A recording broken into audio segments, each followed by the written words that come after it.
Welcome to the Goat Show, the show where we celebrate and debate all things great. I am joined by my co-hosts, Fresh and Deezy. Gentlemen, welcome on this fine Tuesday night. We're going to be talking about 12 Days War. I don't even know what the fuck's going on. Trump out here saying he doesn't know, they don't know what the fuck's going on. I don't know. This shit's confusing. We're gonna go through it all, and we're gonna try and figure out some shit. But before we do, Fresh, what do the people at home gotta do?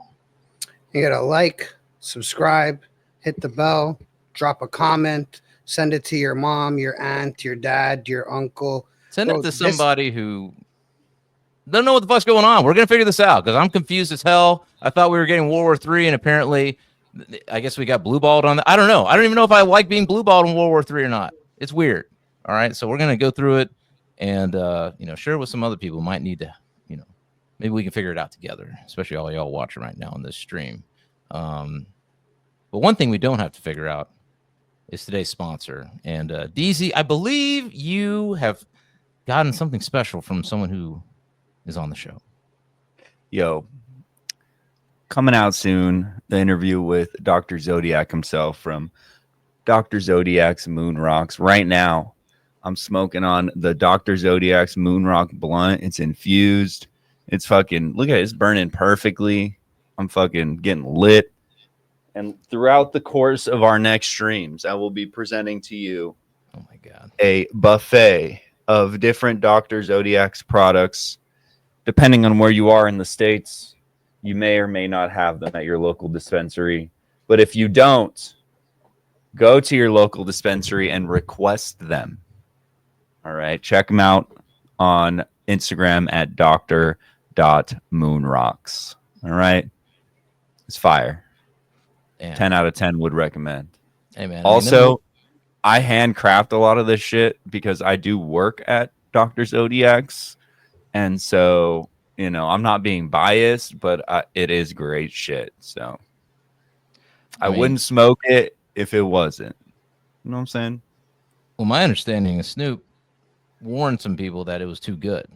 He warned Charlemagne that this shit would definitely send you to the moon. There is a clip of that. We'll add that to this clip. We'll throw it in the show notes. And thank you, Dr. Zodiac, for giving our homie a briefcase full of stuff. That said, we gotta figure out how to smuggle something to Fresh. Yeah, we gotta get someone up to Toronto somehow, some way. Sneak it across Niagara somehow. I don't know. That said, though, I hate to say it, but there's one person that is probably not going to partake in these MOONROCKS.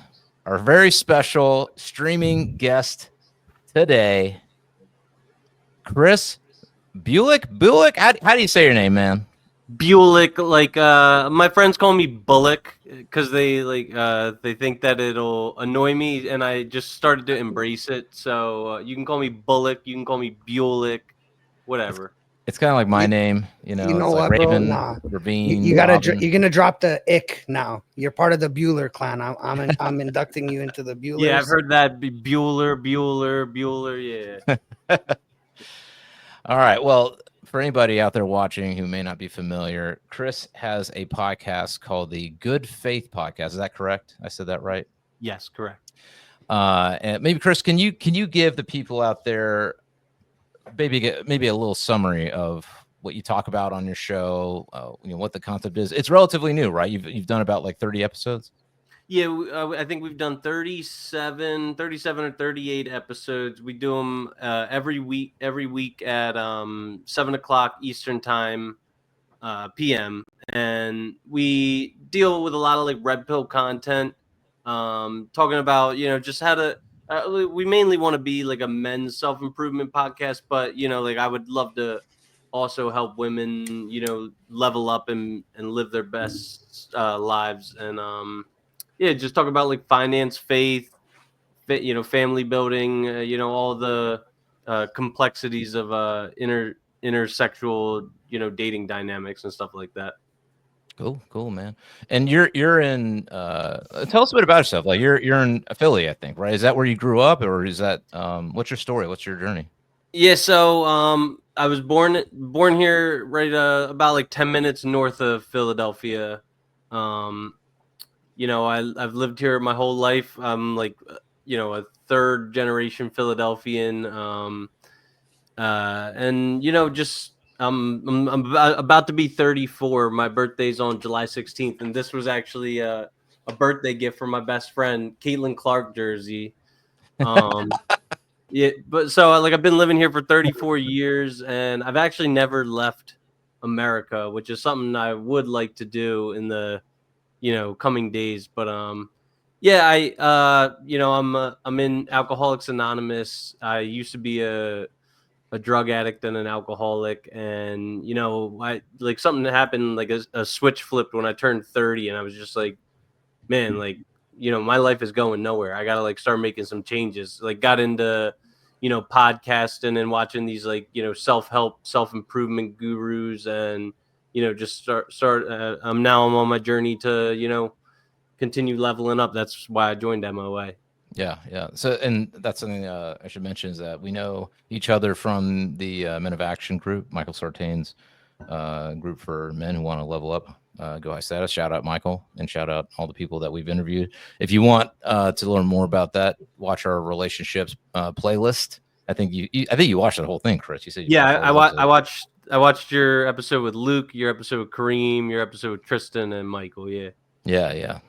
Great dudes, and we got a couple more people coming from there. So, yeah, I mean, with your experience with Alcoholics Anonymous and things like that, I'm just kind of curious because someone else may be going through something like that. So they may be in a tight spot. What was it that really, I don't know, what made you decide finally that you wanted to, seek recovery and improve your life and level your status?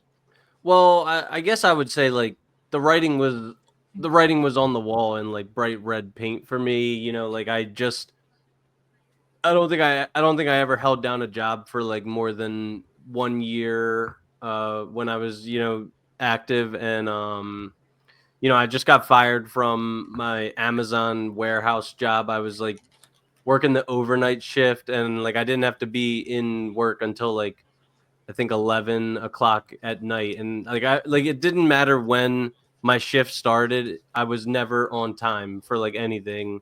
I was just getting like kind of cheated on, or like like dumped by my girlfriend at the time, and I was like malnourished, underweight.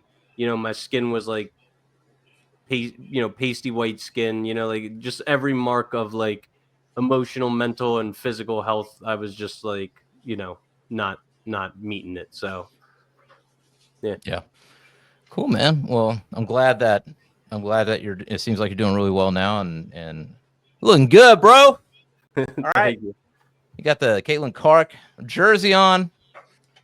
And so, yeah, good to hear that. Again, everybody out there may be watching. It's the Good Faith Podcast. We'll put it in the show notes after the stream is over.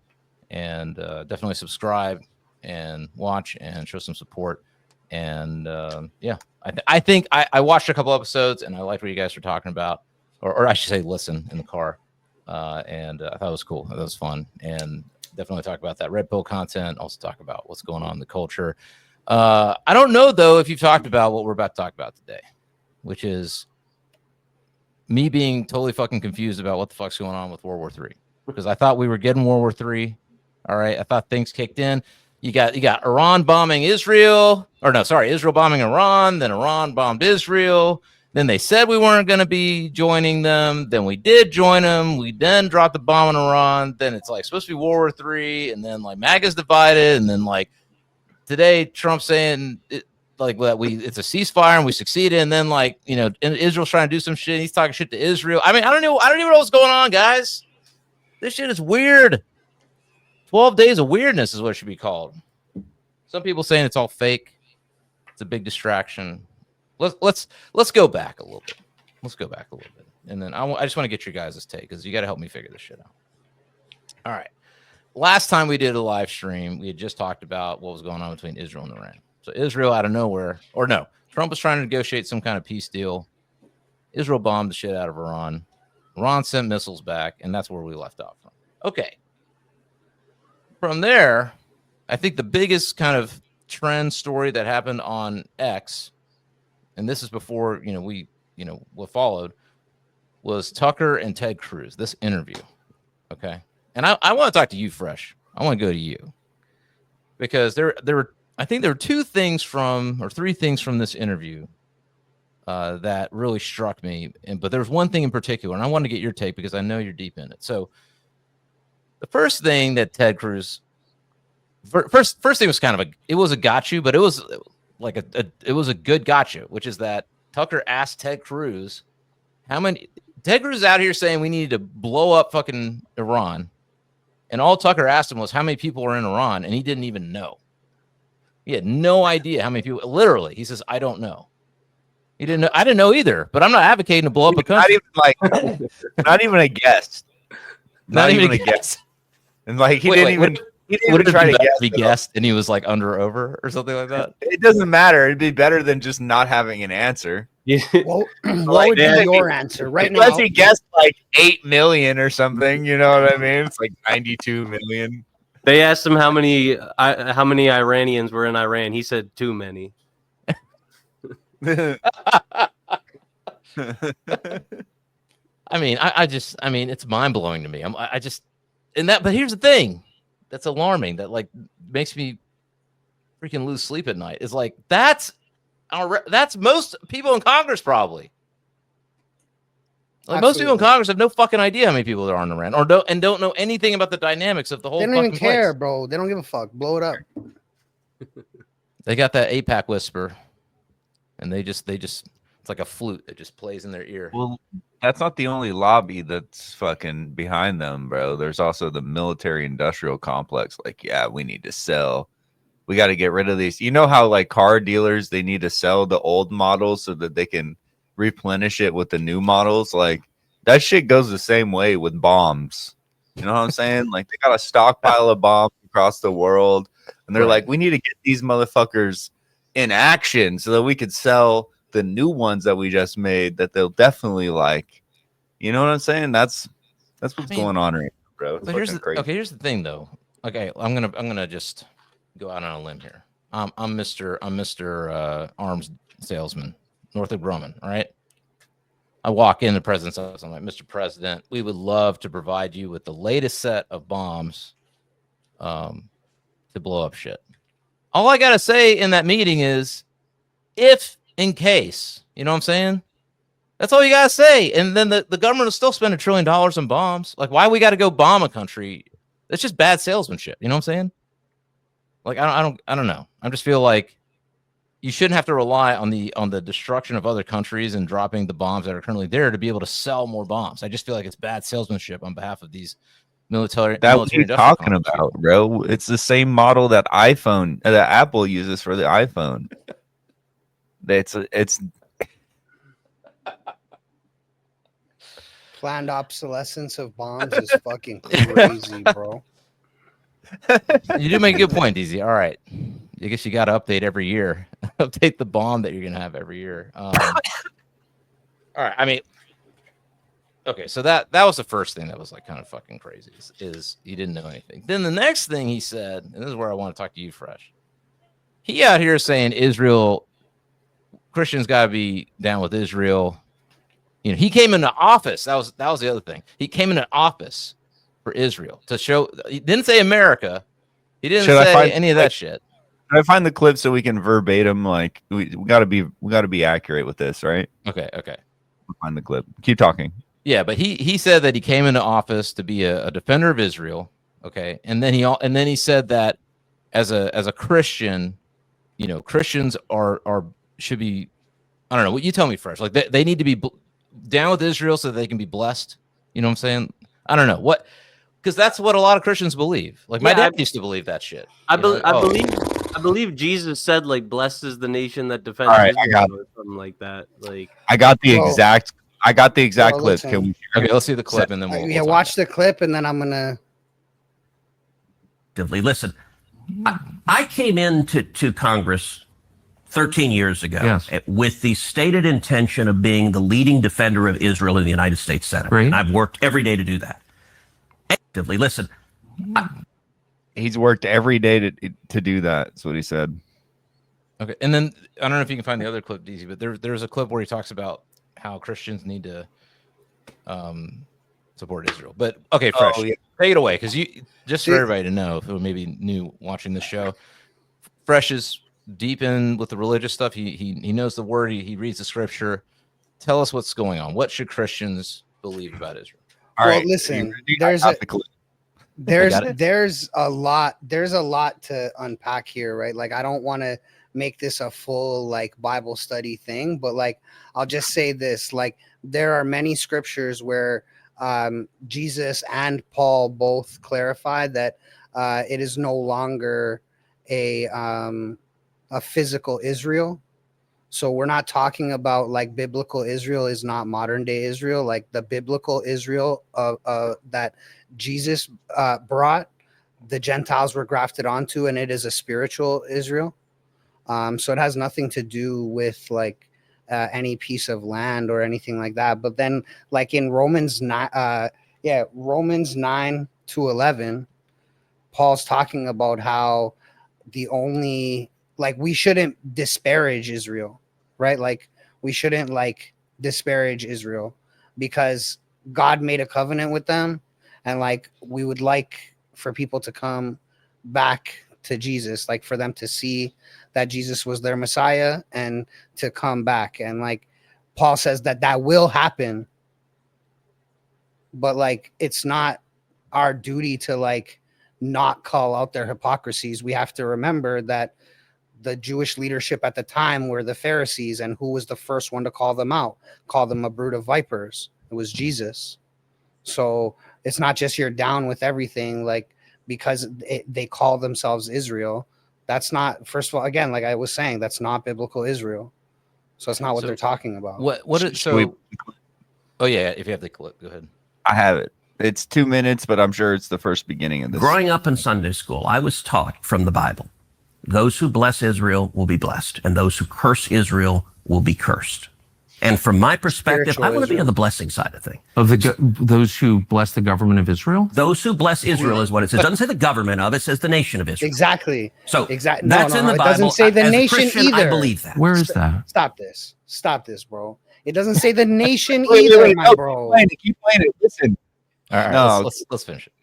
I can find it to you. I don't have the scripture off the tip of my. You didn't even have the scripture, bro. Don't fucking quote shit. So you're quoting a Bible phrase. You don't have context for it, and you don't know where in the Bible it is, but that's like your theology? I'm confused. What does that even mean? Tucker. I'm a Christian. I want to know what you're talking about. Okay. Where does my support for Israel come from? Number one, because biblically we're commanded to support Israel. But number two, hold on. I'm not holding on. Hold on. You're a senator, and now you're throwing out. No. I don't even want to fit, bro. He's quoting Genesis. That's an old covenant. Jesus fulfilled that. We made a new covenant now. Come on over to the new covenant, my bro. Like, what are you talking about? He's acting as if he's a Jew, like an old school Jew that never heard the name Jesus Christ. But you're a Christian. For anyone just joining shame the on stream, you, my bro. We're talking about the Tucker Carlson, Ted Cruz interview and the different things that were talked about. Hold on, Chris. I think Chris has something to say about Fresh. Fresh, can I ask you a question on your opinion? Absolutely. If Jesus was, here right now, and he had to pick between Palestine or Israel, which side do you think he would go with? Okay, I'm gonna tell you this right now. Just the same way that Jesus dealt with the question of should you pay your taxes. Mm-hmm. I don't think that Jesus would pick a side. Unless there was one side that God, seen as truly righteous, but both sides are taking innocent lives, and there is no greater good. So I don't believe that he would pick a side. I think that he would step aside and let them kill each other if they must. Okay. Yeah, I mean, I'm asking Grok, by the way. What Jesus would do? I said, What would Jesus do? If Jesus were here right now and had a say on Palestine and Israel, what would he do or say? And I'm gonna make it short. I don't want a fucking 100-page paragraph. So like context is key, right? We're talking about if like Jesus never came before and he came now, then he wouldn't pick a side. If we're talking about Jesus came back right now as the war's going on, he's making them both bend the knee. Yeah. He's not, you know what I mean? He's not picking a side. So I don't think he picks a side either way. Real quick, I wanna give a toast, a really big toast. I want to give a toast to Tucker Carlson. All right, this dude, man, Holy dude, bro. The fucking definition of journalism with a purpose. Like, every question is to extract information so that there's a more clear picture of what it is that you're saying. He's not trying to get you in gotchas. And if you are in a gotcha, he wants to make sure that you explain yourself to the fullest extent so that like you can let your position be known. And Ted Cruz wasn't about to do that. He wasn't prepared to do that in a lot of cases. But he's a clown. How you're calling yourself a Christian? But again, like he was quoting, like, I think it's Genesis 12:3, bro. Like, and in Genesis 12:3, like, what is the context? What is Genesis 12:3? What is okay, so in Genesis 12, it's the call of Abram. Now the Lord said to Abram, go from your country and your kindred and your father's house to the land that I will show you. I will make you a great nation, and I will bless you and make your name great, that you will be a blessing. I will bless those who bless you, and him who dishonors you, I will curse. And in you, all the families of the earth shall be blessed. Okay, but listen, like I said, look at where this is in the book, my bro. Look how much is out. This is right in the beginning, dog. This is the Old Testament. We said, God saying that we got be with the blessed. Yes, you know what I'm saying? Yes. Or you're going to be cursed. But look. If you continue into the book, right? Like, keep reading in this book, right? Where you get to where Jesus is, right? We are now Israel, my bro. We are grafted onto the olive tree. It's not a physical Israel anymore. All the Gentiles are grafted on, and it's a spiritual Israel. So we are Israel. So if you curse us, we're God. Nobody wants to say it, bro. I'm gonna say it right now. You know what? I'm gonna even say it. Oh shit, here we go. We're God's chosen people now, bro. We're God's chosen now, bro. You see this? See this, bro? We're God's chosen now. Damn. Chris, I don't know if you know what you signed up for today, bro, but I like this. I already fresh quoted one of my favorite bars by Jesus, which was give. What is he says? Give to Caesar what is Caesar. Give to God what is God's. Like that's what's the bar? What is that? He's talking about taxes, and somebody asked Jesus if it's like if it's like godly to pay taxes, and like Jesus says like pay your tax. Yeah, I mean like pay your taxes. give to the Roman government what the Roman government is like owed, but like give to God what God is owed. Right. The tithe, I guess. Matthew 22:17-21. Okay, so I guess the point of talking render to Caesar the things that are Caesar's, and to God the things that are God's. That is the direct line. Got it. That is a bar, man. That's some like hip hop shit right there. Who's Caesar? Bro, Jesus was a poet. Caesar, bitch. Jesus was a poet, bro. Yeah. Storyteller, poet. I guess the point of bringing all this up is just that this is how a lot of people in our government think. But I'm just amazed by the lack of. I mean, and again, it's hard for me to take Ted Cruz seriously. To me, my suspicion is that he got that APAC money, nice bag, and he's just saying whatever the fuck he needs to say to. He's clearly crying at the wall, my bro. Clearly, because how you a Christian quoting the Old Testament as your law? You're not a Christian, bro. I'm sorry, you're not. So what you're saying, just real quick, because I want to make sure it's clear. So Old Testament. My understanding of the Old Testament is that, you know, like you would have to atone, like you would have to kill. You have to kill the lamb. You have to cut the Brother, neck of the lamb and bleed there it are out. 613 laws in the Old Testament. Okay. If you break one of those laws, you broke them all. You're Okay. not And then- righteous and no more. You would have to go to the temple. Right? According to Grok, And- APAC has given Ted Cruz $1,309,326. 1 million. Yeah, so they would do like the Passover shit. They would like pass their fucking the stuff to the chickens and to the animals and then sacrifice them, you know, like Right. And then the point of Jesus is that he's the lamb. final atonement, bro, the Passover lamb, bro, you know? Right. And so after Jesus, like, as long as you ask for if you truly are repentant and you ask for forgiveness, then you can be washed of your sin. Again, you do have to truly believe that Jesus Christ is Lord. He came, lived a perfect life. He died for our sins, and he rose on the third day. You have to truly believe that in your heart. And you have to believe that because he did that, you are atoned. And then if you are truly repentant, yeah, of course. Okay. In Christian belief, Jesus is seen as the fulfillment of the promise, particularly the part about all nations being blessed in the New Testament, especially in Paul's letters and in Romans 4:13 through 17, argues that Jesus, as a descendant of Abraham, is a seed through whom the promise is realized. Paul emphasizes that the true heirs of Abraham's promise are not just ethnic Israel, but all who share Abraham's faith, including Gentiles through Christ. Jesus' life, death, and resurrection are understood to extend the blessing of salvation to all humanity, fulfilling the universal scope of the promise.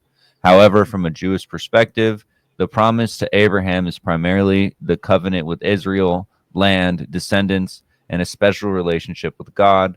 Since Judaism does not recognize Jesus as the Messiah, it would not see him as redeeming or fulfilling this promise. Instead, the focus remains ongoing with the covenant with the Jewish.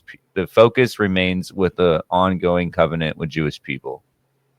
That's the general. I think Chris, you have something you want to say? So, this is just like a little conversation that I've had with my friends in the church. And are there any parts of the Old Testament that you find contradictory? And like, I'll give you an example of one thing that I really can't get on board with, and like I've kind of, I don't know, like I believe somewhere in the Old Testament it says that like Earth is like 6,000 years old or something like that. Like, does everyone here believe that the Earth is Does much it actually older than... say that in the Old Testament? Because I don't know if it really even says It that. doesn't. I mean, or is it interpreted as such? It doesn't. That's a young Earth interpretation. But Okay. Christians and Jews believe that the scientific definition. It's our calendar is like from Noah, right? From Noah. Right. Like from the time of Abraham, that's where our calendar is counted from. It's not our calendar is counted from the beginning, like not from Adam, right? Mm-hmm. Right. It's from Abraham.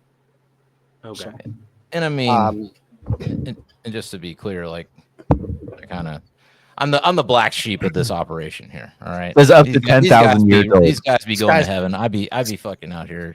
Genesis raised 7-day Adventists, bro. He was raised barely Christian, and then he left the faith. Genesis 1, the creation account describes 6 days of creation, which the young Earth creationists take literally, suggesting that the Earth is around 6 to 10,000 years old. Comes from adding up the genealogies in Genesis 5 and 11, which trace from Adam to Abraham. Okay. But now they explain the Younger Dryas and the Nephilim. That's just the Jewish calendar, bro. That's not like Abraham. Oh my God! Again, right, even if we grant that man, no, because even if we grant man was 6,000 here for 6,000 years old, that doesn't mean like that the Earth was here for like, because even we know that like one day for God doesn't necessarily mean one day for us. You know what I'm saying? Like God made the Earth in 7 days. What does that mean to us? 7 of our days? The Earth wasn't made. How the fuck do we know what days were? I mean, 7 of God's days. I mean, in there like mathematics and gematria and all that? I mean, I don't even Yeah, know. well, they say every day is 1,000 years. Well, also like the God. Fibonacci sequence. I don't know if that relates to 7, but there's significance in number 3s and 7s and Everything relates to 7 because 7 is the number of completion. But anyways, you wanted to move on? yeah.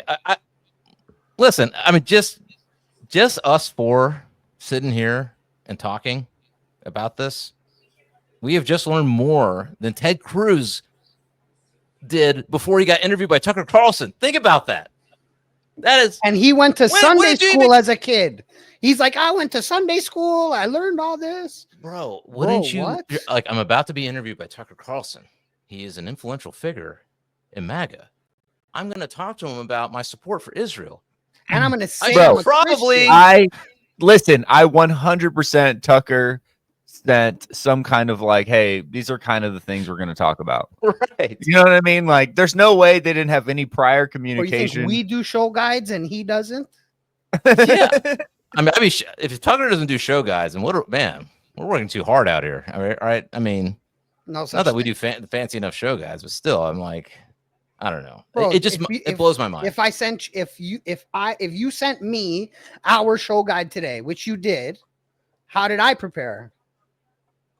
As somebody who says I follow Christ, what do I have, bro? I got scripture for you. I got scripture and I got supporting documents for scripture for you, if you want, bro. You know what I mean? Like, you're like, I'm a Christian. Bro, at least okay. I would have even been okay.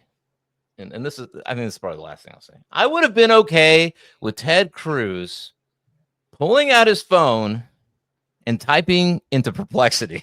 I would have been like, I could at least be like, all right, at least he's curious. At least he's like, if he cares. Oh man, you know what? I should know that. I'm a dumbass. Let me look at the Perplexity real quick. 90 million people. Okay, I should have looked that up. But hey, I don't sit around studying population charts. That's what his counter was. I'll find the clip if you don't believe me, but it's pretty much exactly that. I don't know, Chris. What do you think? I mean, this is. I mean, I'm not the most political person. I think Ted Cruz is a little bit of a joke ever since Donald Trump said his wife looks like a dog or something like that. And he's like, I'm sorry, Ted, she looks like a dog. But that was him, right? I mean, yeah. Florida. You don't insult a man's wife. Yeah. Well, there was that thing where it was like snowing in Texas, I remember, and he like flew down to Cancun or some shit. I don't know. He was missing in action, but I mean, but some things I like him on. I mean, I like him on like when it comes to like the law or Supreme Court stuff. I mean, like he was somebody who was being considered for the Supreme Court at one point. I mean, to be fair, I also don't love Tucker Carlson. Like, there's very few like political pundits that I really do like. I like Piers Morgan. He is kind of like, he was a very political person, and I feel like, and I think he got like deplatformed and he started his own show, Piers Morgan Uncensored, and I really like watching it. He just has, it's very similar to the way this show goes, and he just has people from all parts of the spectrum come on to his show. Yeah, I was actually watching that today because I think he had like Candace Owens on and some other people, and him and Candace got into it. I mean, they, but I can respect that. Like he may have some views that I'm like, that's a bum ass view, but he's willing to let somebody come on the show, say their piece, and get their, he lets the argument be the argument. So, you know what? Shout out Piers. I'll shout him out. Yeah, I know he gets a lot of shit. We gotta cheers him, bro. We're gonna pretend like even after Chris said it that we didn't fully base our shit on Piers Morgan Live, bro. Wait, am I Piers? No, not the show, the fucking layout. Right. It does. That was my first thought. Yeah. Yeah, because that's straight up where I got it from, bro. Yeah. I was like, yo, this is like, his shit looks so much more clean and professional. Let's make it look like a proper show, but make it our own. Okay, so But what he's we the got? guy who gave me this idea. What we at got? all. Cheers is the show producer. I don't know who that is. Piers Morgan's show producer needs to get a toast. That's what we got. I'm toast. cheersing on an empty cup, bro. I'm already empty. I need to go fucking. Oh, bro, I need to That's go ahead haram. and grab some. Run. Go and grab some. Go. You got some beer? You got what do you got? Bro. Did you see Pierce Morgan and Andrew Tate interview, like both of them? Yeah. There was one where he did just one-on-one, right? Yeah, and then yeah, then he's had Andrew on his on the panel show. But yeah, I thought I mean I feel like they go back and forth and they insult each other, talk shit. But I think it's like kind of like it's kind of like bros. Yeah, You know, I think they. But that's what Pierce is. He's a little like he's classically left. You know what I'm saying? He's Right, not right. like whatever the fuck we have now. You know what I mean? Yeah, He's classically left. So but he's willing to have the conversation. He always has been. He's just like, I think that for the longest time he was being paid and he had no choice but to take the side of like extreme left views that he probably didn't agree with. One movement that I'm like loving, the cultural abandonment of like center leftists, because the radical left is just leaving them in the dust. Like guys like Bill Maher and Piers Morgan, they're like kind of like common sense leftists, and they're just getting like completely abandoned, and now they're getting pushed actually towards the right wing because like it makes more common sense than the radical left and all of their shenanigans. Yeah, I mean it's the Overton window is shifting, but I also think and now you bring it up, this is something that something that is kind of happening now. So there was a big question mark about whether or not we were going to get pulled into this war for like 2 days. Okay. Usually it's 72 hours of Trump, but this one's been a long one. It's been a long one. All right. And I think today, like he's fed up, but, yeah, we, for I think a day or two or 24 hours, something, people were like, are we going to is Israel going to drag us into World War III? Is that what's happening now? Is the United States going to get involved? Are we going to send troops? Blah, blah, blah, blah. All right. And what happened over the weekend, Saturday night, is we had a sneak B-6 bomber attack where they dropped some big-ass bunker busters on what they claim are 3 different Iranian nuclear development sites on Saturday night. That's what happened. Okay. And this... First of all, it's kind of terrifying, what's going to happen next. But second is there was a lot of controversy in MAGA.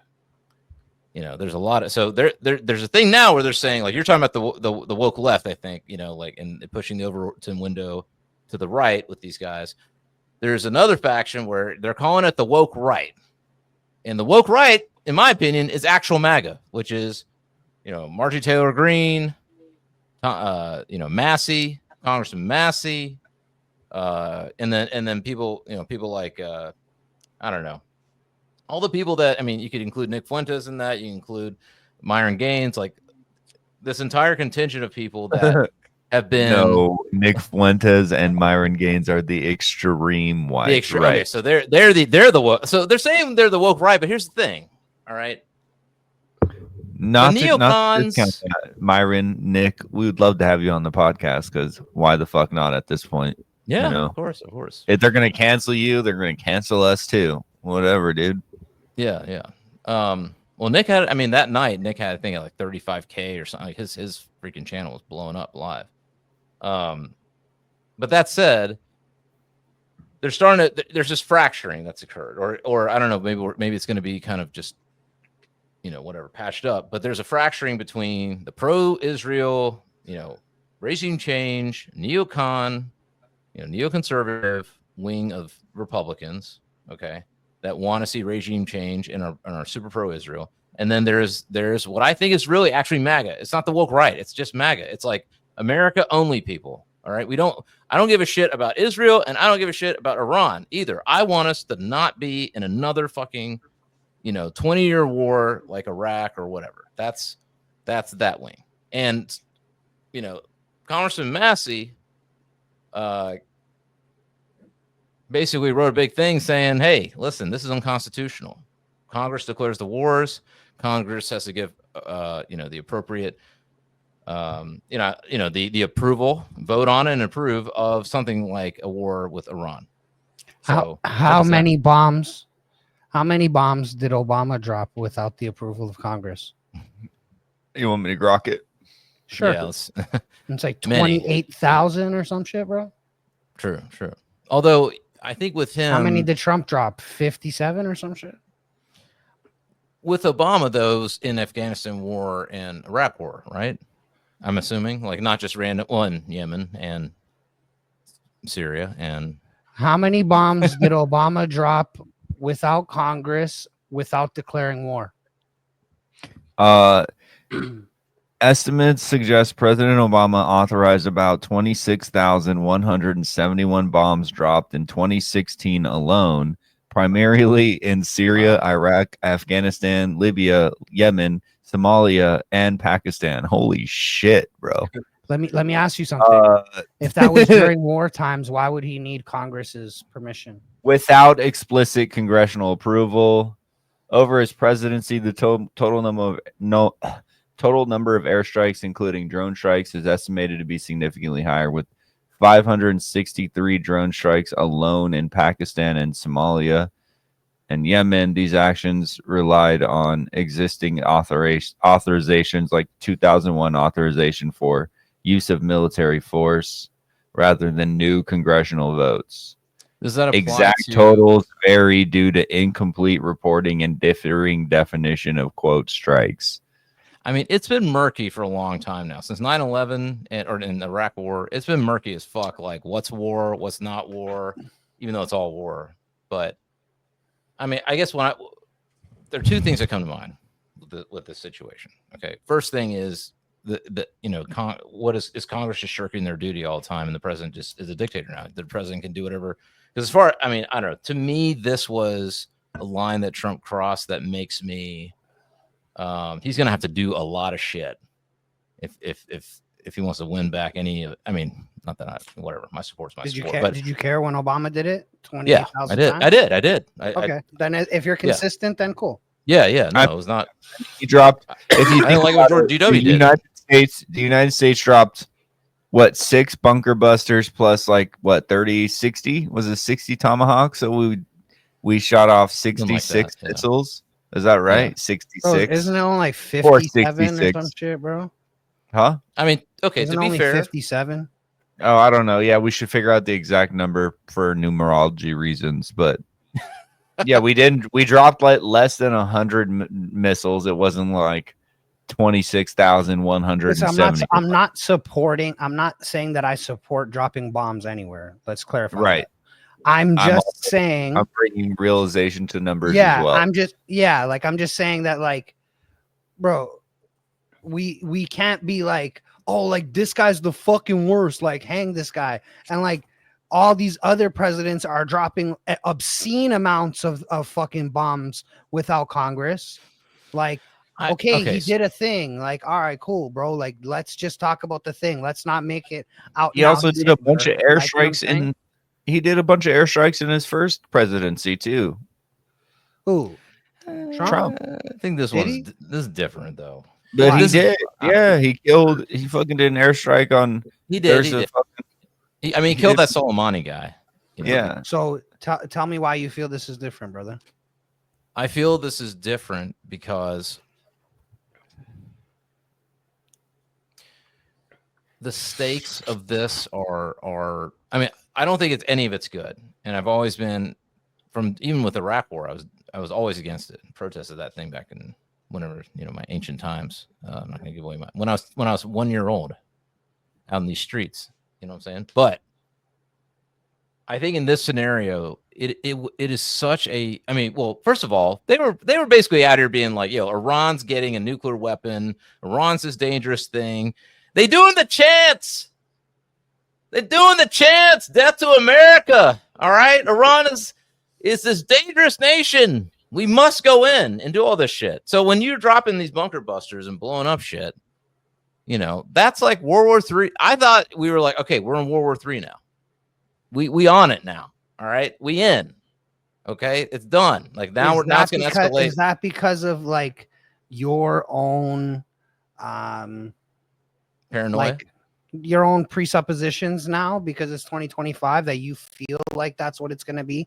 But like when they were bombing Afghanistan, did you like, oh, it's World War III? No, nobody was like, oh, it's World War III.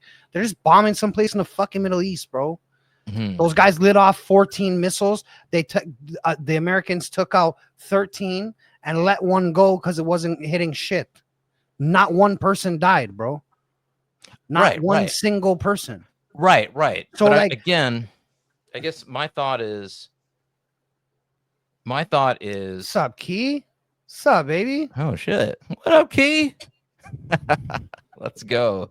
Everybody, check out Key. Follow Key if you're out in the chat. Him and Caleb out here. I see you on Instagram. Go check out their clothing brand. It's fucking fire. Global. Yeah, it is actually. It is. You need to get some out to us, man. Where's our fits? Send us some fucking Forever Global. You'll be a sponsor. We'll wear it. Oh yeah, sponsor us, bro. See, Chris, that's this is how you get sponsors. I'll be out here like wearing the fits and everything. Send me that shit out of ATL, everybody. I'm looking them up right now. Yeah, Forever Global. I think Forever. Let us know, Key. What was it? What's his channel called? We can get everyone here sample heat. New summer. He said on the way. No more. We can get everyone here sample heat. Hey, Global and not only us, Key, but you got Chris over here. He's got the Good Faith podcast, so I'm sure if you want to drop him some gear, he'll put it on. He'll wear it. Who knows? By that time, Chris might be fucking big time, bro. He might be 100K by that point. Who knows? I doubt that. Never know, man. You might Elon come in the podcast randomly. Ice and Nat randomly hop on the podcast. Oh shit! Okay, there you go. Wait, what's FG? Forever Global. That's the name of their brand. All right. Yeah. Yeah. Like I wear like pretty much everything. I don't really fuck with hoodies, but like I fuck with anything else. I love tank tops. A good tank top, so I could like air out the pits. There you have it, Key. You already got some feedback, customer feedback. I know what you're saying, Fresh. It wasn't that bad, you know what I'm saying? But I think what really rubbed people the wrong way, why it was different this time, is because Trump made it a campaign promise that he would not get into a war with Iran. He would not. Now it seems like there's a little bit of a ceasefire, and maybe he's keeping that promise in a different way. But while it was happening, and then you hear these bombers are dropping things, it looked like Trump was on board. He was on board. Oh, here's the other thing. Let's backtrack a little bit. Israel, like Trump was trying to negotiate peace, and Israel started dropping bombs. And normally what would happen is if somebody, in my opinion, as an American, if we're doing some shit, and then you're just going to come in and blow up some shit to try and pull us into some kind of war, I mean, that's a no-no. Like that's I'm not with that. Like, we're fucking America. Like, you don't fucking try and pull us into anything. You know what I'm saying? Now, with Trump sending bombers, what it felt like was, oh, he's on board with, like, he's cucking, man. He cucking for Israel, bro, for Netanyahu. Oh, that's Netanyahu sure. come in here and bomb shit, and then he'll send the bombers right behind him. I don't know. I mean, sorry, what were you gonna say? That's for sure. He was pissed off this morning. Can I ask you guys a little bit unrelated of a question, but still in the same vein? Sure. What do you guys think about all these Ivy League schools denying funding for, like the pro-Palestine protests and stuff like that? I think that's their right. I think that the problem for me isn't anybody being pro-Palestine. The problem is that they're anti-America. Mm-hmm. And so if you're anti-America, then you're funding. You're in America. You're fucking in America. It's government funded with American money by taxpayers. You can't be anti-America. In America, burning American flags, using American resources. But wait, come on, are America, we anti-America, or is it because they're anti-Israel? I mean, what was No, the they're first- 'cause- anti-America, bro. They're burning American flags, brother. They're saying fuck America. Like, Okay. if it was just fuck Israel, who gives a fuck? It's a foreign nation. No, I say it my right now, understanding fuck was they were Israel. Who getting cares? sent these college. I think was what you're referring to, Chris, right? Like these college kids are getting sent home because they were, protesting, saying pro-Palestine. But I think a lot of it was that they were anti-Israel, not. I don't know. I'm just Yeah, saying. well, yeah, like a lot of them. It started a lot of their scholarships were being revoked because they were protesting and they were even disrupting like some students from attending classes and stuff like that. So Oh wait, were they burning American flags? For sure. like, there's always a couple bad. Yeah, well, if in the you're bunch, disrupt, if you're like fucking with the flow of people's life, you know Yeah. what I mean? Like, Sure. That's not peaceful protest. And that's what I That's hate not about this peaceful. No King's Day shit is like, yeah, like if you're gonna be on the sidewalk with your picket sign, I'm fine with that. As soon as you get in the way of traffic, you're becoming a disruptive person, and no, at some point it becomes like kidnapping in a sense. You're preventing someone from progressing and leaving. yeah, And that's, Well, if you're, you're if like you're holding them blocking, hostage. if you're blocking me in, you're becoming a speed bump. yeah, Like that's fucking crazy, bro. but yeah, Yeah, so I agree. If you're, I mean, because I lived in LA and in 2020, that shit was off the chain, and there were people out in the streets, and I remember I was living in downtown LA, and I was like just holed up in my apartment, like just I hope nobody storms the Bastille up in here, you know what I'm saying? So, yeah, I feel like if you're in the street and you're blocking somebody, they have a right to run over you. I'm sorry, like you need to fucking chill the fuck out. yeah. Yeah. Get your bitch ass on the sidewalk where you can be ignored in peace, but don't be out And in here. I like some people have jobs to get to, and like fuck out. And if of you're- These people are paying to be at school, bro. They want to Yeah. go learn. Oh, Like, bro, you're if you're stopping them living- from fucking learning because what? Because what? If you're Something living- like you don't even truly care about, my bro. Like they're out there like queers for Palestine. It says like, bro, you're gonna get tossed off a fucking building in Palestine. What are you talking about, bro? Well, there's none left, but you're gonna get buried in rubble in Palestine. that's what. Oh, I shouldn't have laughed at that. There's not, bro. What do you want me to pretend that there's buildings for them to throw off? I mean, I will say this: like, I don't know if you saw the video of gay dudes in Israel during this whole conflict. They were happy to be in the bunker together. So, Israel's definitely, What are you watching on Pornhub, bro? No, you gotta look at X. There's like this dude. Whatever. What if I was gay, huh? Would that change the show? Huh? No. Kick me off the show? Yeah, you might get more bigots. viewers. Yeah. It would It change better the work make harder YouTube than monetize us viral. finally. How about that? Didn't think of that, huh? Make YouTube. You know what? I'm green. I'm putting the trans flag on my green screen. All right, we got to get this. We got to get this money, bro. You gotta do what you gotta do, Chris. All right. Sometimes men of action, right? We gotta take action. One of these live streams, you should do that at like the last like 10, 15 minutes of the show, just to like as a test to see if the viewer count goes up out of nowhere. Probably not, because they'll be like, oh well, he's a what's it called? He's a Bruce Jenner, Caitlyn Jenner type. So we probably still wouldn't get monetized. But Here, Doesn't bro. support the Okay. cause. Look, now I'm rainbow, right? Look, my background's rainbow, right? gays, we love you. All right. Don't listen to these guys. Some of But them. bring it back. Bring it back. At least there's at least one that I love. Great. Who? Who's the one gay you love? I'm not gonna. He knows who he is. Yeah, you know which gay you are. Do you guys like Queer Eye for the Straight Guy? Yeah. Yeah. Come on now. I fucking love that show, and I love I think his name's Billy or whoever the house the construction worker is that like renovates the house and shit. What's Right. Carpenter. The Carpenter. I love him. Who's your favorite Queer Eye? I like the hairstyle guy. Jonathan. Yeah, with the long hair and whatever. Yeah. But I like him. Yeah. I just like I like anything where people get a makeover. Yeah. You know what I'm saying? They're like ugly and they got like all this crazy hair and all that shit, and then all of a sudden they come in and they like cut the mustache and like shave it. I like that kind of shit.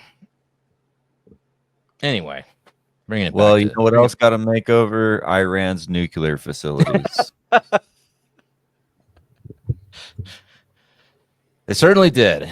Bashed into the no. fucking ground by a bunker buster. So anyway, so we dropped these bombs. MAGA split. MTG out here. She wrote a whole freaking novel. I got 3 kids.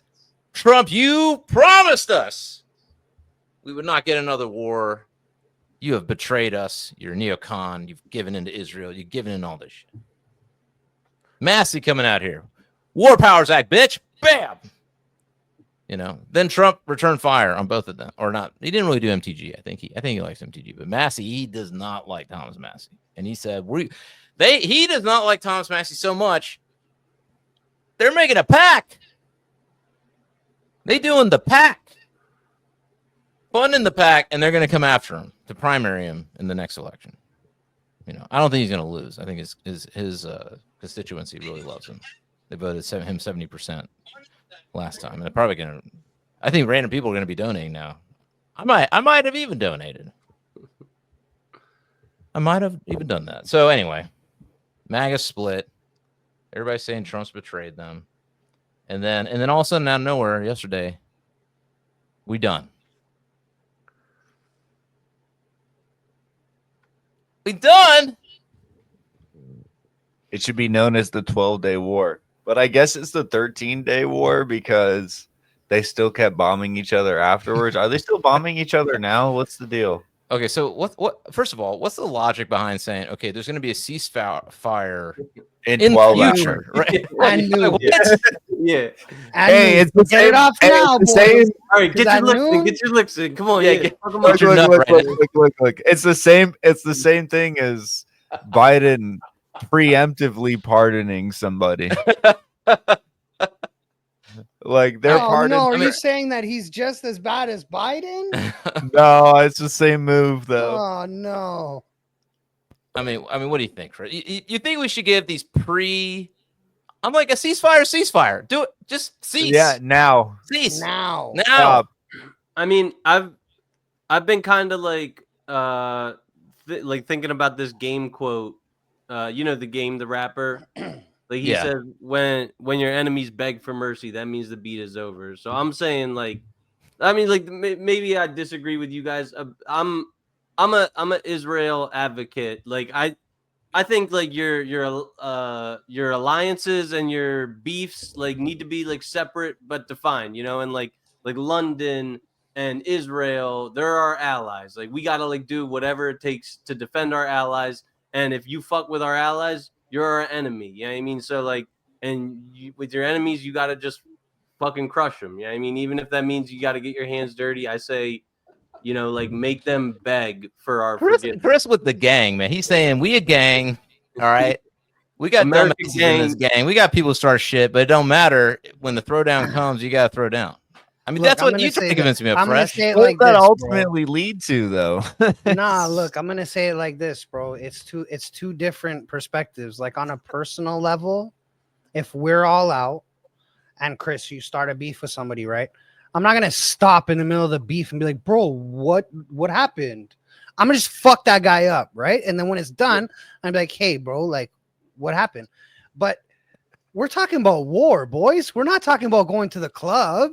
Like we're talking about war, and we're talking about it's not Iran fucked with our homie. Our homie went and dropped bombs on Iran, and we're like, But if you're well, I in the guess we'll drop gang, it some doesn't matter, bombs too. man. No, Hey. it's not it, bro. Hey, if you Bro, Bloods or you bro, it's Crips or not a- whatever, somebody does some shit, you got to Yeah, step the up. That's what problem, Chris. Is that what you're It's not saying, a- Chris? But I it's don't not know. a personal. That's again, in my opinion, that is on a personal level. On a country level, these guys are just picking war because they don't like them. But like, I'm no like geographical expert, but isn't Israel's situated in between like 6 countries that like don't fuck with them and like would be fine wiping them off the map and shit. Like, I think. Okay, so there's a long history here, even though it's from 1948 when Israel was created. There's a long history and a lot of. So that Israel says that we didn't do nothing, and Palestinians and the other Arab countries say that we welcomed you and then you took advantage of us. There's a lot of there's a lot of history there, and I don't know it all. I know what I've heard, what I have listened to from this guy Daryl Cooper does he did this podcast called Martyr Made Podcast, and it's really excellent, and it does a pretty fair job of kind of telling the story of the creation of Israel and all kinds of stuff, So I would say his is probably the most balanced thing that I've heard, where it gives the benefit of the doubt to both sides in terms of their position. But in this, and I might agree with you, Chris, but in this specific situation, Trump was trying to negotiate a peaceful resolution or something like he was to the point where he went to the other Arab nations before this and did not even visit Israel because he was sick of their bullshit. He was like, I'm not even going to visit Israel. And Trump is a pro-Israel guy. Like, Jared Kushner and Ivanka Trump, his grandkids are Jewish, by virtue of their father. So that's where I go. Okay. By the way, that means they're not Jewish. Just they're so not? you know. No, it's passed by their mother. Oh, I didn't know that. Israel's kind of like the Joe Pesci that like you bring to the club and like you're just trying to have like a fun time, like drinking, like talk to some ladies, and like Israel's over there like yapping off at like all these like I'm funny how? Like funny haha? Like but listen, the world's not a fucking club, my bro. That's the problem. This is the world, not a nightclub. All right, you can't just go around bombing people and expecting that other countries are just gonna bomb them. Like he already told you, you're starting wars and being like, oh, you say my big bro's name. Say my big bro's name. Like you're not I even think Chris is saying that Israel Israel is Jay Pesci. No.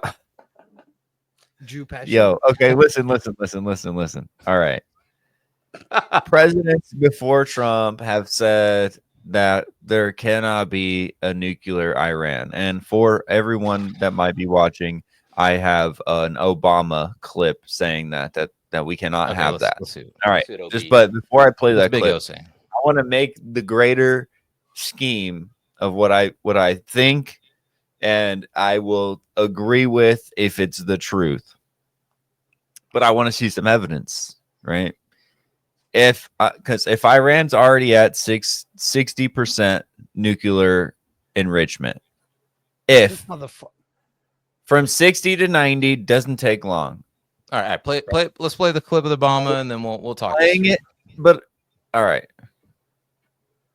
A nuclear Iran is a threat to our national security, and it's a threat to Israel's national security. We cannot afford to have a nuclear arms race in the most volatile region of the world.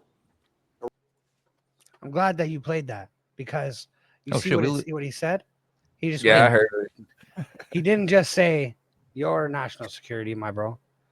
You see who else's national security he said? Let me finish what I'm saying. If they really did want to make a nuclear, why are they enriching uranium past 5, 6, 7, 10%? The only reason would be for a nuclear weapon. Brother, let me just tell you something. Bro, no, let me just tell you something, bro. It does not matter. They are not an American anything. They are a sovereign country. I get it. Leave them, bro. No, bro. You don't get it, because it's North not Korea has nuclear weapons. You saying we ain't gonna hold down with the homies, Fresh? Is that what you're saying? We ain't gonna hold down with the homies? Our greatest ally? Who's greatest ally? They're our greatest ally. They do. Brother, I follow one king, and they put him on a cross. I mean, okay. Fuck no. All right, that we're going ancient here. I'm just saying, I'm playing a little devil's advocate here, because so a couple of things, because people keep going. Iran cannot have a nuclear weapon. All right. Yeah, you know, But who keeps Israel, going? BB and whoever's president at the time that BB's saying it. I'm just. I don't care. Listen, Exactly, I'm Mino. preaching to the choir. Exactly. Like, my Why thing the with fuck they didn't just like nuke them then? If Oh. it's that fucking drastic, like what the fuck? okay, so then wipe here's, them off here's if the- you're okay, serious. Here we Right, talked if about you're this last. serious, then fucking nut up or shut up.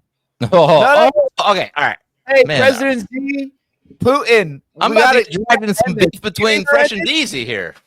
You end it, or we're ending it. We're pressing the button. It's just them, though. Don't worry. It's not coming at you.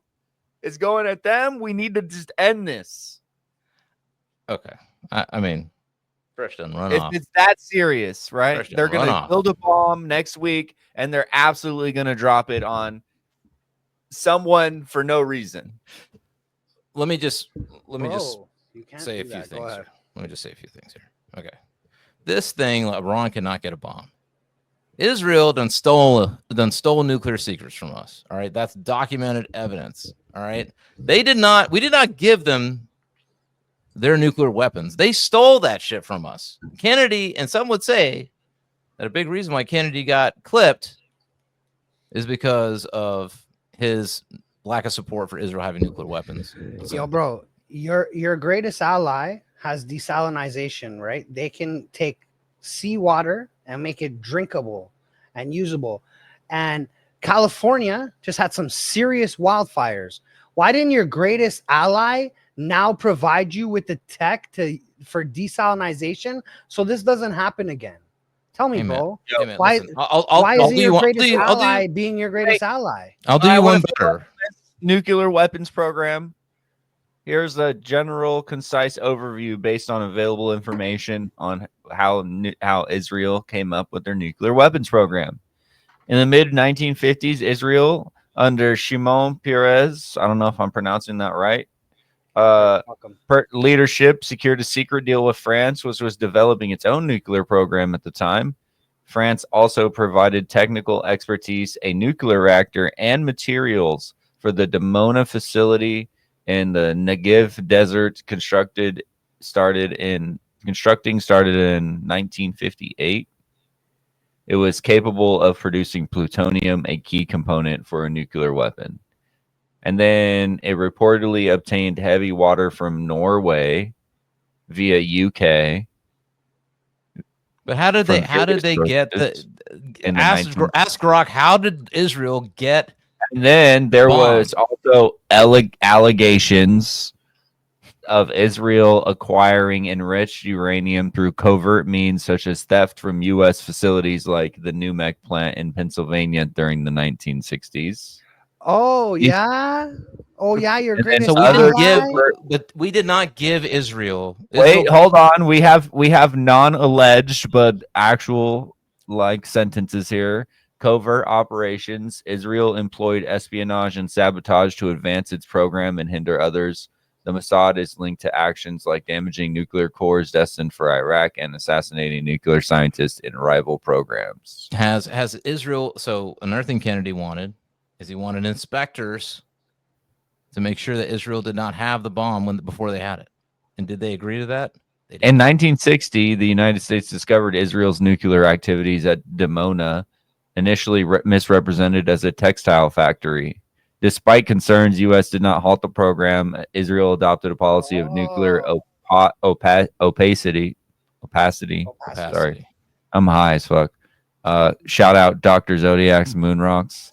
And Neither don't forget to confirming like, nor denying subscribe, it hit the bell, drop a comment, all those good things. I see all y'all out there streaming. Let's share. Let's do a little sharing. Sharing is caring.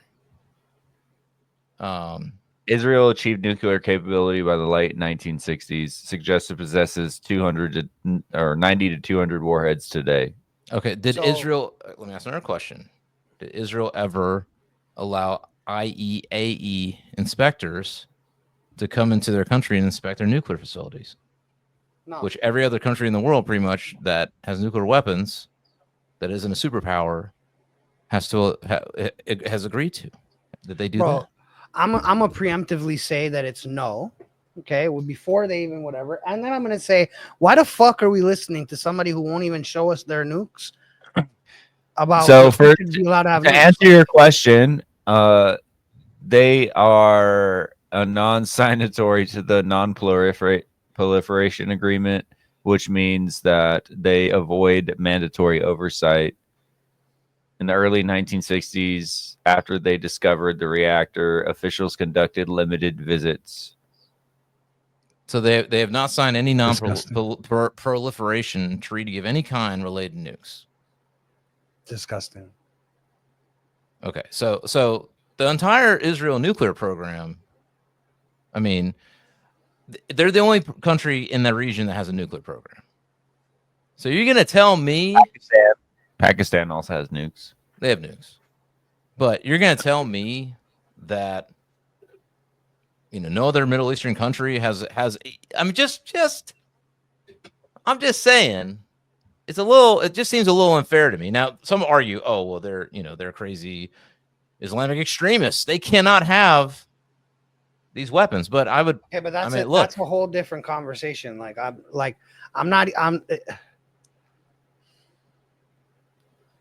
As somebody who follows Christ, I can't be pro-Islam.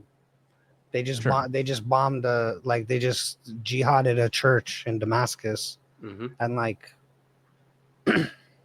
I mean, but again, I think that if that's the case, you need to go after that. Like, you need to take that out, bro. If you stand on that, if you really stand on business, you're like, bro, Islam is a scourge to the earth, whatever. But you could argue that Israel's been bombing Christians in Gaza. They have. Or that's so there's only 1%. No, because only 1% of Gaza is. I guess what I'm saying is, Christian. And we talked about it last week, but I think nobody should have nukes. Like, if you're going to ask Iran not to build a nuclear program, and my honest opinion is, you got to ask Israel to give up its nukes as well. You can't have one country in the region have all the nukes and then all the other. Otherwise, what you're saying is this country, Israel, is special and it deserves to basically rule over the entire Middle East. Yeah, it's the classic idiom, right? Is like, if you come to the table with your fists and I come with my fists, then we can talk about the law. If you come with a knife and I come with a knife, then we can discuss politics. But if you come with a gun and I come with my hands, then it's all in your hands. It's all what you decide. Do you think that America should have the right to nuclear weaponry? No. Okay. I mean, I think that if we're going to ask other countries to not have it and actively, we made it first. God damn it! That's true. We did build that shit. So you know what, USA. Wasn't it wasn't Oppenheimer like a? What was he? Doesn't matter. He was employed by the United States government. God damn it! Dang it, Chris. I guess the Jews did make it first. Einstein and Oppenheimer, man. Damn. Didn't even think about that. All right, Israel. No. You get to keep them nukes. What? Bro. What? No, nobody has. Bro, what's wrong with you? Well, wait. If we're no war, no nukes. Just send the nukes. It's over, boys. If we're saying that Israel is not a geographical nation, but we are all part of Israel, then technically Israel created nuclear weapons. If you're a follower of Jesus, you're grafted to the olive tree. You're part of Israel, a spiritual. Are we ever gonna play this? I mean, Chris, that's a good point, man. I mean, you're gonna be over, Chris. All right, Israel, keep your program, keep your nukes. Wait, I want to play this clip of Trump. He was pissed off this morning. We have to talk about it, bro. Okay, yeah. We got to talk about the final chapter. This will do. We got to talk about Trump and how he's feeling about the fucking 13-day war. Bro. He's definitely in his feelings.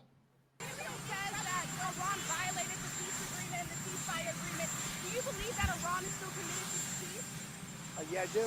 They violated it, but Israel violated it too. Israel, as soon as we made the deal, they came out and they dropped a load of bombs, the likes of which I've never seen before.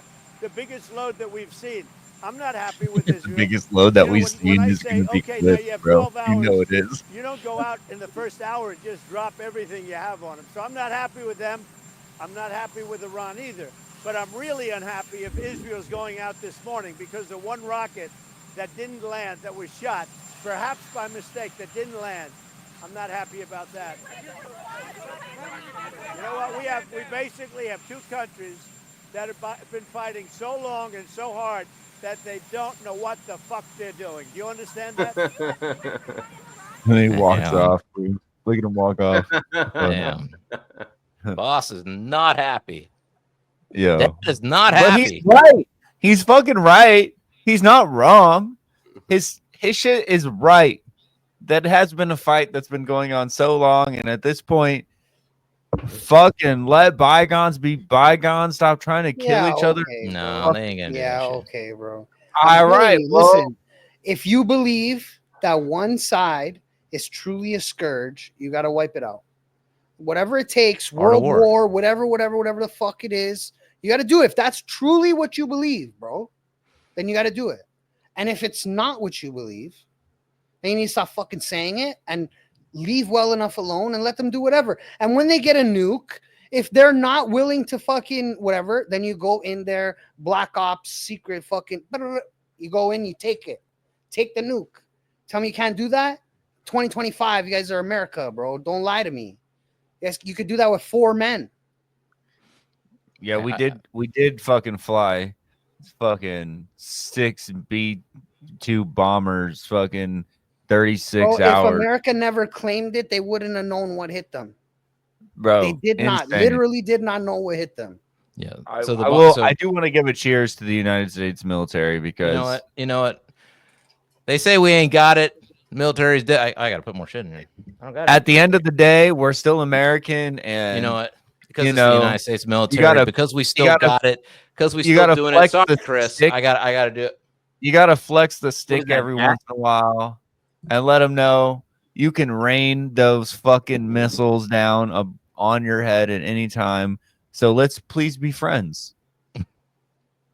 Let's be friends. Okay, please. so just I want Exactly. to talk.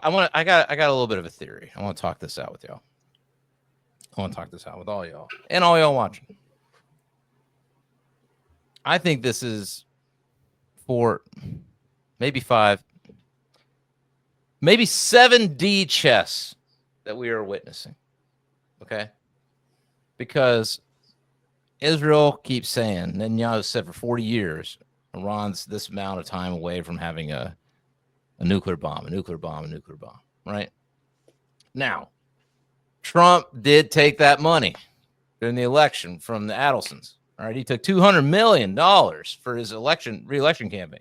All right, so he's got to. I mean, hey, I'm just saying, like, if I showed up with the bag, if I showed up with a bag, I get Elon probably. Billy, I'll get Elon out here, spending $200 million and getting jack shit for it in return. But if I show up with a bag and I got the influence and I'm like, listen, this is what I want. I need X, Y, and Z.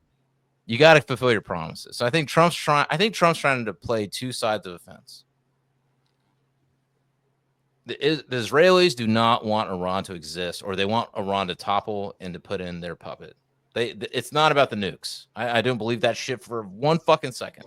Because as soon as the bombing, hold on a sec. As soon as the bombing, Trump basically said, we bombed them. The nuclear sites are done. We done here. We good. All right. At least for, however long, at least for the rest of his term. Okay.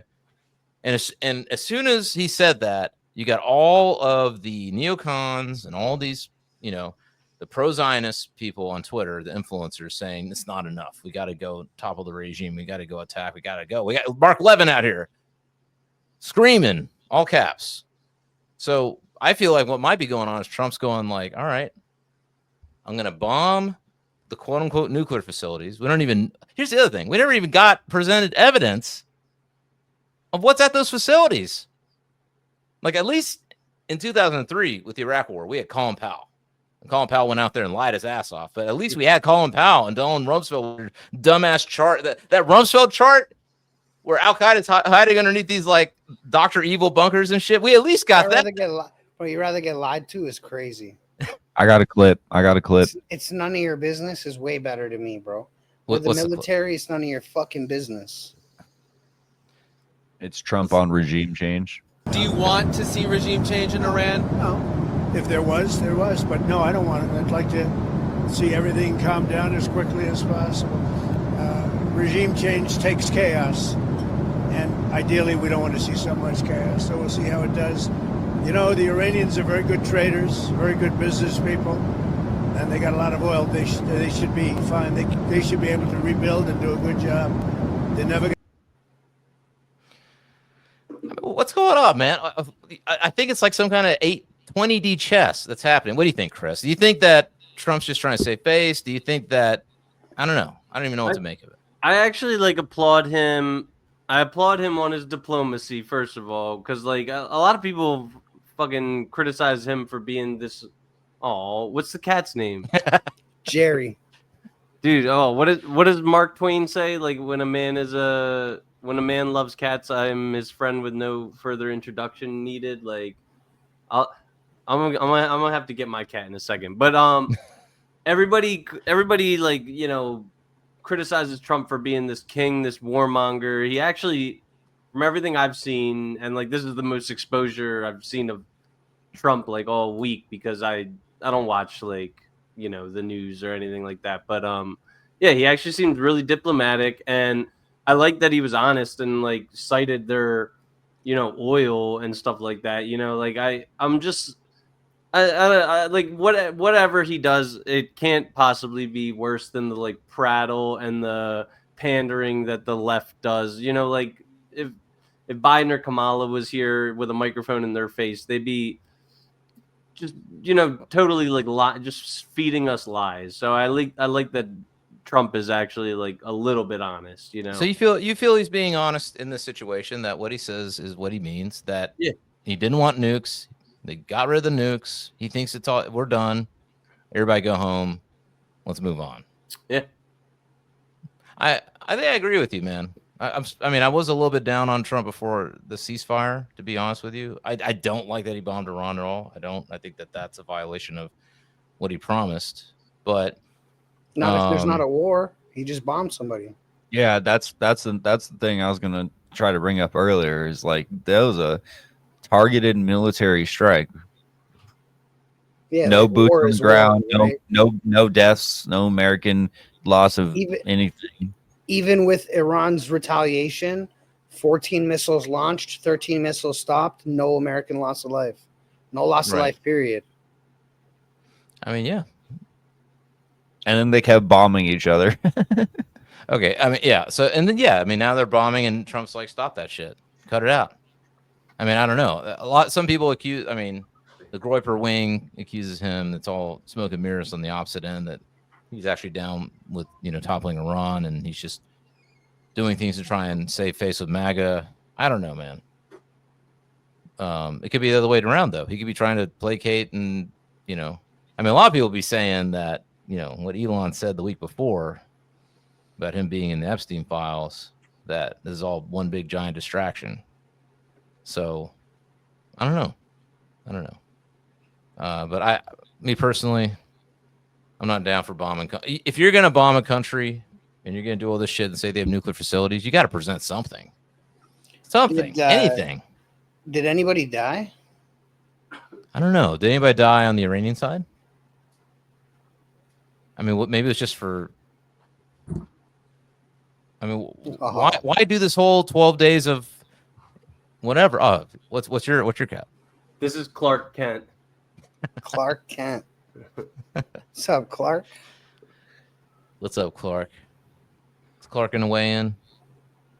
Yeah, Clark, he doesn't care about anything except fucking treats and sleep and stuff like that. There are no confirmed death count.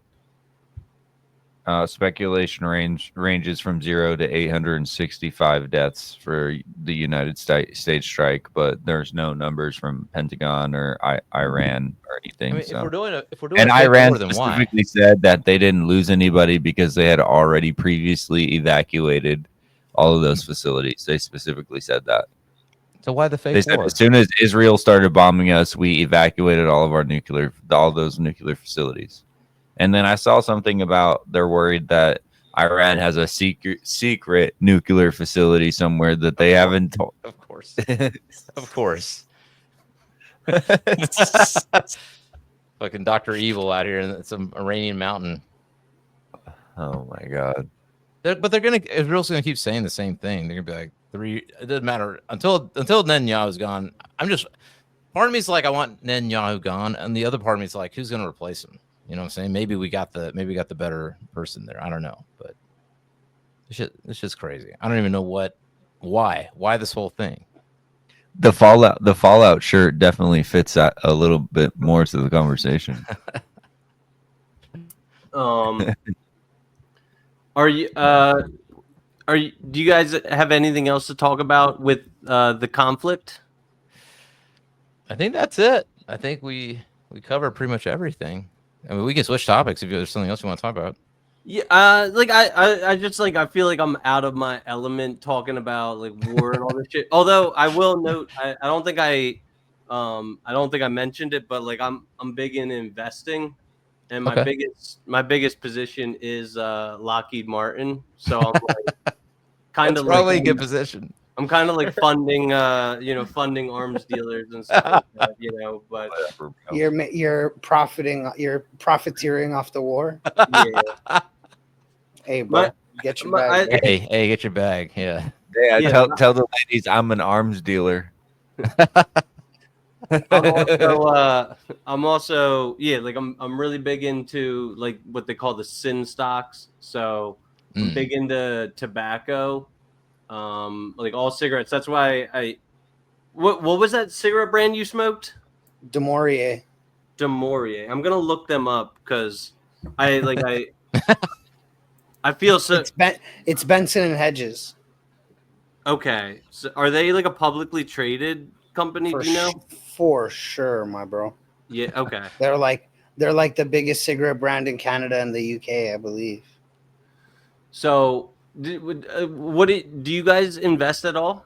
Wait. Before we get into this, you're saying that you're an apocalypse stock investor, which I think that's actually a good way to tie it in, right? Yeah, like I genuinely believe if you can, like I obviously I don't want to see the downfall of the human race, but I genuinely I'm like a doomsday prepper, and I genuinely think if you can invest in things that are going to lead to like degeneracy and moral decay, like you're gonna make a lot of money. So like McDonald's, Yo, answer.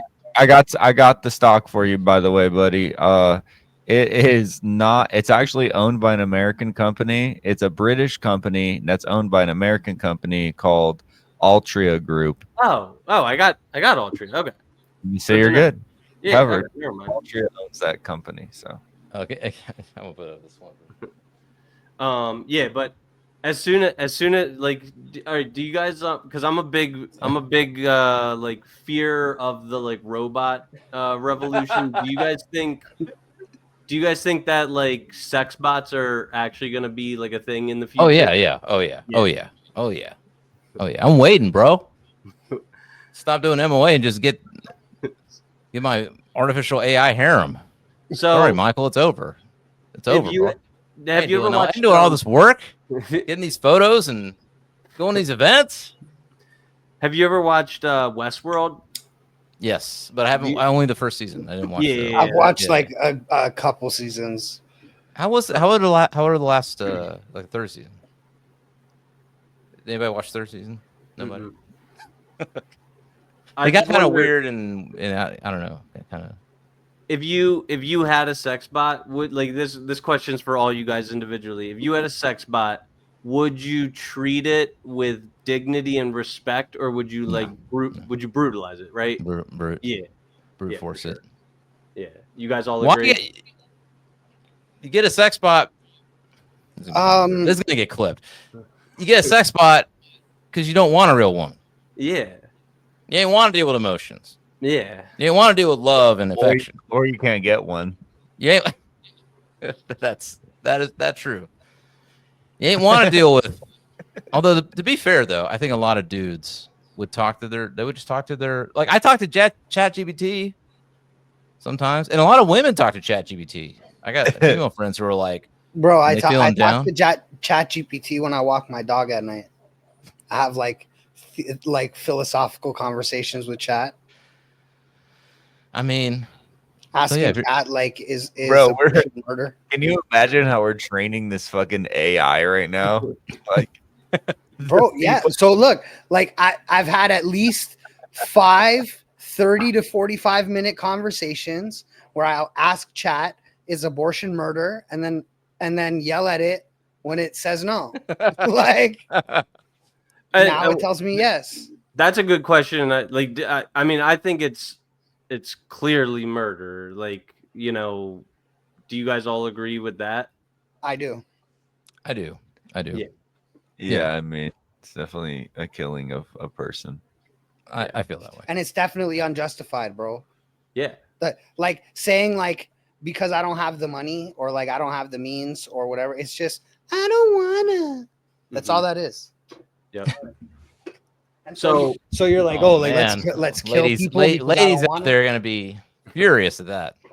Do you guys be mad at me? But you got to deal with your maker at the end of this, my bro. Yeah. Murderers. Oh my god.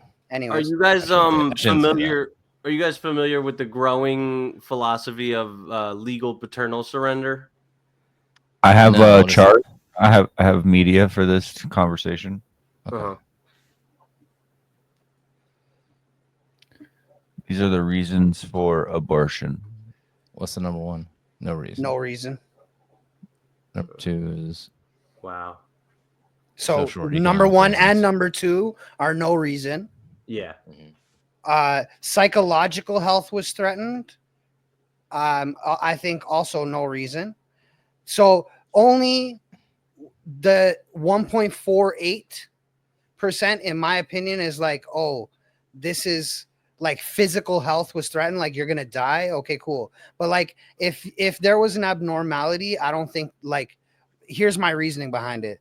If you apply the toddler philosophy, where like if you couldn't tell and the baby was born, would you unalive it? No. So then you don't unalive it in the womb. It's unjustified. And even with the all right, so this might be a little archaic, right, and draconian, but like it says the woman's physical health was threatened by pregnancy, and what's the trend that we are going in America is that women are now, for the, you know, like women at the worst point in all of American history, the median age for a woman to have her first child is age 30. So the age of mothers having their first child is growing, and they're going up there in age, and like pretty soon every woman in America is going to be having geriatric pregnancies and going to be putting themselves in a position where the physical health of her is going to be threatened by pregnancy. So that's going to become just like one other excuse that's like pretty avoidable. You know what I mean? I'm gonna say that the incestuous relationship, yes, because that could affect the human genome in the future. Women was raped, I think that's fine. That's a fallacy, my bro. But I'm just saying, relationship results in another incestuous relationship, which we have no inherent reason to believe it would. Then you leave it alone, because just one generation, even after 20 generations of inbreeding, will fix the inbreeding. So again, that's a fallacy. I don't agree, but it's 0.01%. So it's small enough that like I guess I can concede it, but I don't agree with any I don't agree that any life is less valuable. Like if Jesus was incestuous, you would abort him. You know what I'm saying, bro? Like, how do you know? That's crazy work. But even the woman was raped. I don't agree, bro. I don't think that because Jesus a horrible was from thing, God, bro, when Mary. Bro, listen. Anyways, even with the woman was raped, I don't believe that because one atrocity was committed. Sorry, can we bring back to our review? Thanks. Sorry. Continue. Oh, what happened on the other stage, bro? Anyway, well, I just wanted to bring it back to us. So I wanted to see you. Yeah, but even if the woman was raped, I don't think because one atrocity was committed, we commit other atrocities. So like murder is still an atrocity, no matter if somebody was raped. And like so that child it still has its own full set of DNA. Like it's its own person. So now you don't get to decide like, hey bro, you know, that this is not a valuable life. What does the other one say? Well, my thought is I'm trying to yeah, this one doesn't fit. Where the heck did it go? There we go. Okay. All right. Stop fucking with shit. What's it say? What's that? But I do want to make a point about. I don't know. You get rid of it. Oh, I had a new. Oh, okay. What's this chart? Women have abortions. I don't know what the scale is out of, like, what is it, millions? Is it a percent? Is this all percentages out of the source? 1987. This is not a good source. Okay. Right? It's not a good source. It's not a good source. All right, enough charts. That is not a valid source at all. But anyways, bro, I don't really listen. At the end of the day, what I'm saying is I think that the only thing that I think is excusable at any point in time as far as aborting a human life is if the mother is going to die. Not if the mother is going to like never be able to have another kid, or the mother's going to have to lose an arm. I don't give a fuck. If you made the decision, and even if you didn't, that is a whole other life. You can't say, oh, like it's a parasite. It's not a parasite. That baby is in its natural environment. That is where the baby is meant to be. So yeah, and I'm reasonable. I think that like I think that there can be compromises made. And when I see that chart, I see 98% of abortions being a completely avoidable scenario. It's being used as birth control, which is what I'm against. Yeah. That's how I put it in a sentence that makes sense. Like, if you're using it as birth control, then you're definitely not doing something good. There's other means to control getting pregnant, and on both sides, maybe do a little bit more responsibly. I don't know. I mean, I try to approach it from an objective position, and I am a believer in the Dave Chappelle policy. You can't kill it, but you can remove it and leave it, because I don't feel that. If you are a human being, if you are a human being and you are an individual, and this is where it gets like dicey because people don't like to hear this, but at some point you got to ask the question: at what point are you a human being with your own rights, in your own identity? Well, let's break it down logically. At what point are you a human being with your own rights? Conception. I would say conception, because you are at conception. You are a child. You are a human with the complete set of DNA that you can, if you are left alone, you are going to become a child. So not even become a child. You're going to grow into a full-grown human. So you're already life. I know I've never been responsible for a Plan B pill being consumed. Do you think that's every bit as much of an abortion as a first, like at the end of the first trimester abortion? Like, do you think that there's like a scale of no scale? No, my understanding of Plan B is that it's not a fertilized egg, right? It stops. It is a fertilized egg. It has to be. No, it's the exact moment is often defined as the point of successful fertilization, which is typically it could occur up to 5 or 6 days later. So the exact moment on that is like really hard to pinpoint, right? But just because you had sex doesn't mean you're immediately pregnant that night or even the next day. The travel happens, things happen, and then eventually a sperm fertilizes the egg at some point after sex. So you know, so you would say it's that not an exact science on when that happens, right? There would have to be a camera monitoring. A sperm is not a human. It's a zygote, and an egg is not a human. There has to be fertilization for the building blocks of a human being. So the way I look at it is like, you're a human being. The way you define what is a human being is whether a human mind exists. It's not your body. It's not your hard. But It's then not you that would, shit. but then you would say that it's at a certain, then it's after 9 weeks. No. It's in religious. You don't have a, when you don't there's have a mind. fertilization, when there's fertilization, You're one something- single cell, my bro. Listen, something and is dividing. it says Hold on, here in religious- hold on. Let me get my point out. Something. All right. When it's fertilized, at least my understanding is that it is starting to a human mind is at play in the sense that it's building a human. Like again, I'm not talking about the physical, whatever. It could be one cell, but there's something there that is saying build a human. It's not saying build a dog. It's not saying build a tree. So this is my argument. However, I don't exactly like the way you're framing it, but it is what it is. Sure. It's that you people will say like, oh, it's not a human, right? They'll be like, it's not a human yet, but it is a human. It's not a dog. It's not a fucking table. It's not a duck. It's a human. And again, it's a zygote, but it's one cell that contains every single piece of life. Like, again, it's not, you can't say it's not a human. And then if it's a human, then you have to now classify it like what gestation period is it? Is it an adult? Is it a teenager? Is it a child? It's a fucking child.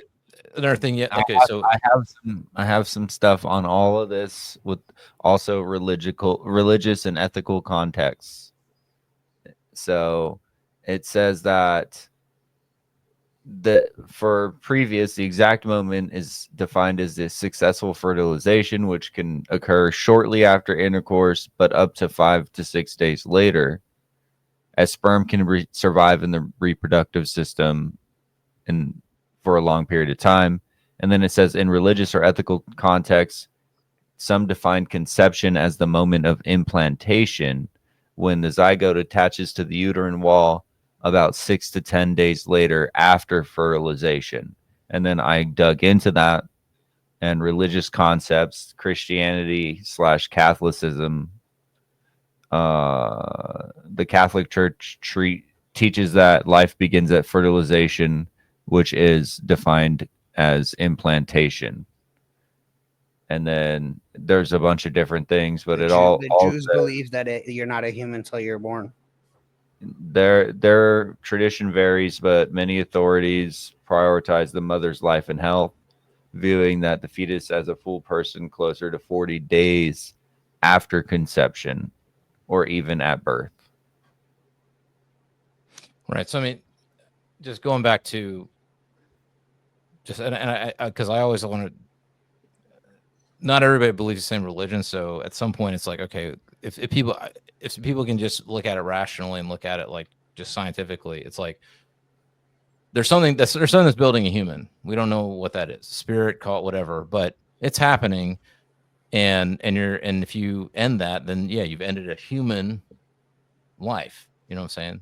So that's kind of how I look at it. Another way to look at it, like when people say, well, it's not really human. Well, okay, if the child is born and it's in a coma, is it still human? If you right now go to sleep, you're no longer conscious. Do you lose your rights? Can I kill you? Right.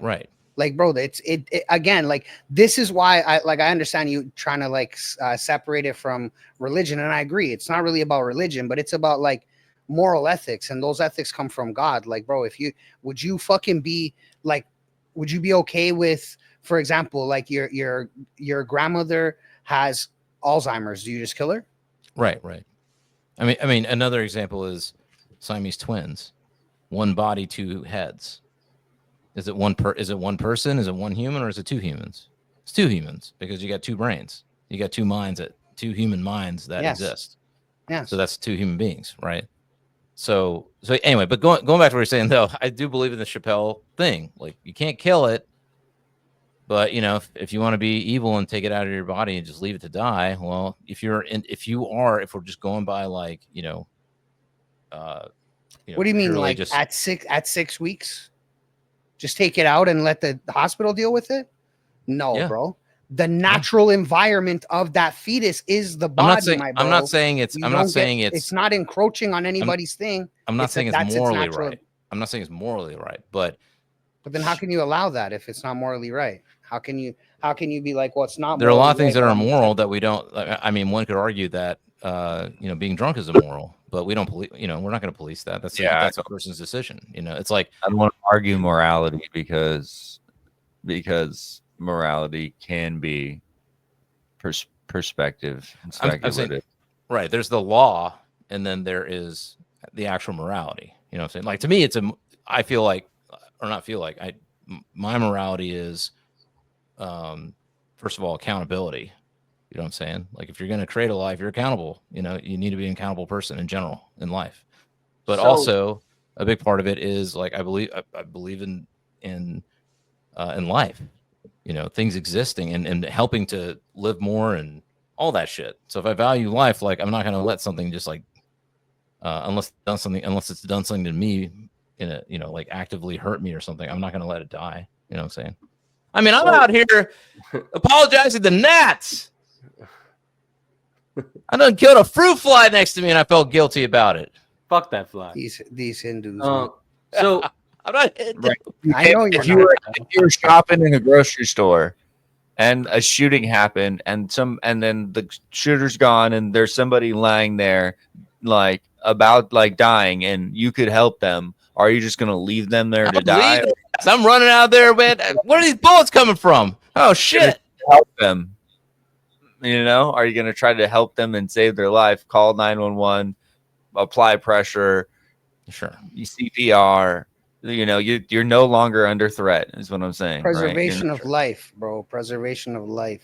So, but like, it's fun. It's good that you brought up Chappelle, because like Chappelle also has a bit where he talks about like what I was talking about, legal paternal surrender. So he says, like, if you can kill the baby, I should be able to abandon it. Like, and sure.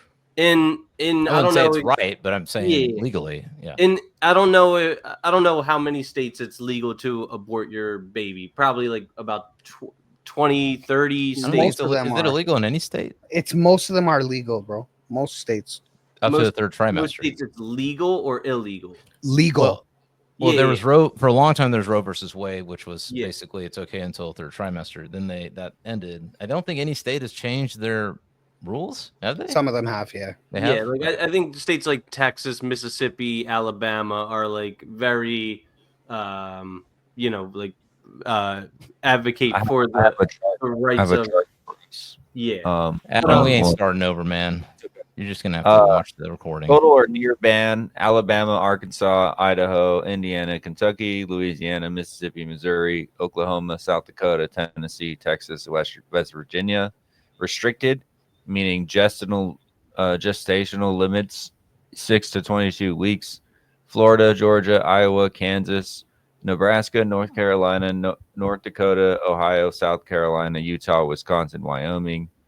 And then legal with limits up to 24 weeks, which is there's a pretty big list there. Arizona, California, Connecticut. There's a huge list there. So but is there any place that's like at conception, if you remove the child or kill the child, you are going to jail? It says total or near ban at the first states I said: Alabama, Arkansas, Idaho, Indiana. I'm sure there's like stuff for.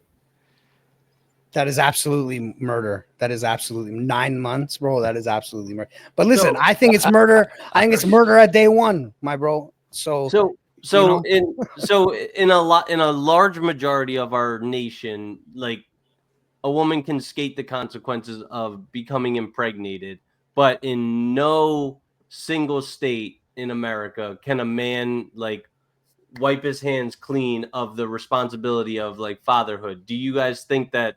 And let's take morality out of this. Do you think that legislatively that is fair, or do you think that like legal paternal surrender should be an option for men who don't want to be fathers?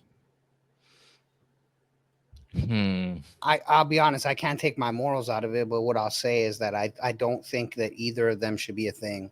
Like, I think that if you have a child, like not that if you have a child you have to care for it, but like both people have the same responsibility. So you have to allow an abortion. I mean, if you don't allow abortion, but together, once the child is born, you can decide, okay, we're going to put it up for adoption. If the dad wants to keep it, then the mom gets rid of its rights. If the mom wants to keep it and the dad doesn't, the dad can get rid of its rights.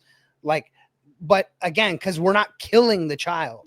Like my problem here is the taking of a life unnecessarily. Once the child is born, we can decide who's responsible for it. Sure. Like I think that either one of them should be able to walk away or sign over their parental rights once the baby's born. What about you, Ravine? What do you think? Man, I'm abandoning these kids, bro. Just leave them in the streets, bro. Oh my God, bro. Listen, Nobody wants these kids. Morally, raise your fucking children, bruh. Raise your children, man. If you're out here banging people, you better raise your kids, bro. Listen, I'm telling you, bro. This is coming from someone where my dad's got like 16 kids, bro. Bunch of different baby mamas. That's not an exaggeration. Swear to God, I got a bunch of half brothers and sisters out there. I've met and talked with a lot of them, but dad's out of the picture. You know what I'm saying? It's crazy, bro. What?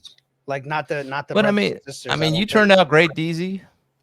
Yeah, it's because my mom's fucking a badass, motherfucking boss ass lady, bro. Hey, let the single moms do the single mom thing, and the daddies out here, we just do our thing, man. Y'all all right? Everybody all right? If that's Y'all the type good? of vibe you're on, bro, sure. Like, but just again, it's just don't kill the baby, man. Listen, it didn't come Don't easy. kill the baby, man. Look, It didn't bro, come.